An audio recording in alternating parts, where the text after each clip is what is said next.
Ayun, tapos na mag-chill-chill sa work ang pabigat, may pa-appear-appear pa. Akala mo naman may ambag sa team, akala mong napagod eh. Minsan hindi naman talaga work ang dahilan, bakit ka stress bukod sa hindi ka naman nag-work, yung wala ka nang pera, tapos may cravings ka, yun ang nakaka-stress. Sa dami ng problema ko sa cravings ko, gusto kong umiyak at tumakbo sa malayong malayo, kaya tumakbo na lang kami pa McDo kahit alas 11 na ng gabi, partida, wala pa yung sweldo. Yung kaya ka napupuyat kasi iniisip mo kung paano mapagkakasya yung natitirang pera hanggang sa susunod na sweldo, pero panay naman ang gastos mo, ewan ko sa'yo. Buti pa tambay, kompleto tulog, walang pera, pero pag may trabaho ka, laging pagod at puyat, wala ring pera, di doon na lang ako sa kompletong tulog, wala ding pera, tapos hindi pa pagod.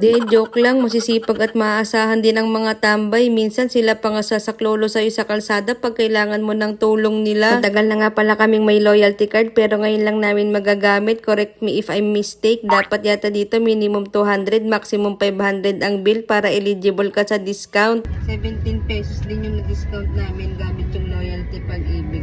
Sayang din yun lang. Oo, pambili din ng ano.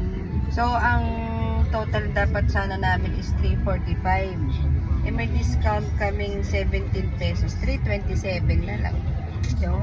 So, yun ang total namin, 327. May mga butal pa ngayon, di ko lang sinama, kaya naging 327 ang total. Anyways, dahil nakatipid kami ng 17 pesos, bumili kami ng kape sa Accenture worth 150 pesos. So, matotal, hindi pa rin kami nakatipid. Container lang, hindi pala to Accenture, but first coffee shop pala to. Hawig niya kasi yung logo ng company na first job ko since birth. Nag-drive-thru nga pala kami para kumain lang sa parking. Madalas ganito gawain namin. Ang mindset kasi namin, wag puro trabaho, gawin mo rin yung mga bagay na nagpapasaya sa'yo, recharge and take time to relax, stress eating, unlock. Sabi na nga ba kaya hindi tayo nakakaipon kasi kain tayo ng kain. Tapos pag ubos na yung budget, tutulala na lang sa bahay, lagi pang mainit ang ulo. Ang baba na nga ng aakyatan dada, hirap pa umakyat, wala pang Burmans, pero yung tiyan mo, pang Noche Buena na, ang liit pa ng mga bias. Ngayon, alam ko na, kaya pala ang lapad natin kasi lagi natin sinasabi sa isa't isa, eat well, kain madami. Ay, ang cheesy. Yung hindi ka nga maluho, pero matakaw ka naman, ubusin lang namin to, tapos bukas diet na talaga kami. Ay, after na lang pala ng Pasko saka New Year. Eto seryoso, kapag stress ka, kumain ka ng mataas ang carbohydrates at matatamis tulad ng sundae, kasi pag binaliktad mo ang stress with ED, desserts yan, di ako nagjo-joke. Sige, try mo.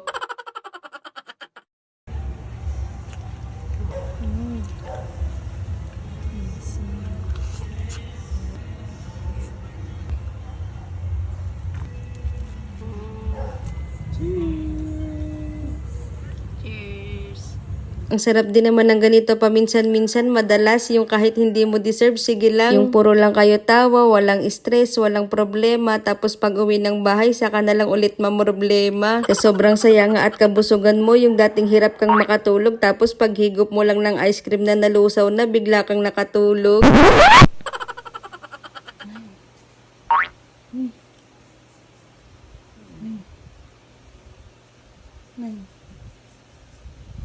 Gising mo, gawa mo. Nine. Gawa mo. Huh? Anong ginagawa mo? Anong nangyari sa'yo?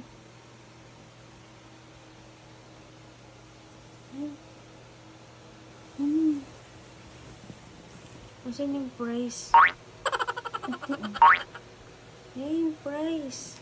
Anong price? Kumakain tayong price, di ba? Kumakain, Teachers natutulog pa ka tayo. dyan. Ganun, ice cream. Anong ginagawa mo? Kala ko naman, totoo. Gumising ka na. Naglalaba ka pa.